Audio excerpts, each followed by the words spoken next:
যে সমস্ত নারীর চুল কোনো বেগানা পুরুষ দেখবে, ওদেরকে কিয়ামতের মাঠে জাহান্নামে চুলের মধ্যে লটকিয়ে রাখা হবে।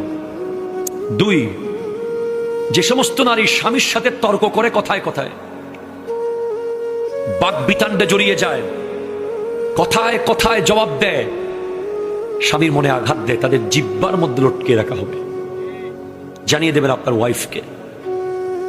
আপনাদের সাথে আসতেছি একটু পরে। শুধু মেয়েদের কথা বলে চলে যাওয়ার লোক আমি না, আপনারাও আছেন সামনে।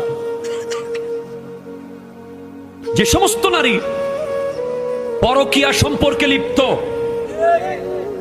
এবং বিয়ের আগে বিবাহ বহির্ভূত প্রেমে লিপ্ত, এই সমস্ত নারীদের বুকের দুধের স্তরের মধ্যে প্যারাক মেরে লটকিয়ে রাখা হবে জাহান্নামে। নাউজুবিল্লাহ।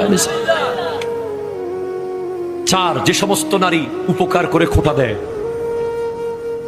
তাদের শাস্তি হলো তাদের মুখ দিয়ে বিভিন্ন অঙ্গ দিয়ে আগুন বের হবে। 5, যে সমস্ত নারী ভালোভাবে পবিত্র হয় না, নামাজ নিয়ে হেয় করে, ঠাট্টা করে, ওদের মাথা হবে কুকুরের মতো, গা হয়ে যাবে গাধার মতো। নাউজুবিল্লাহ। অথবা যাদের হাত পা বেঁধে রাখা হয়েছে, সাপ বিচ্ছু ছেড়ে দেওয়া হয়েছে, এরাই শাস্তিটা পাবে।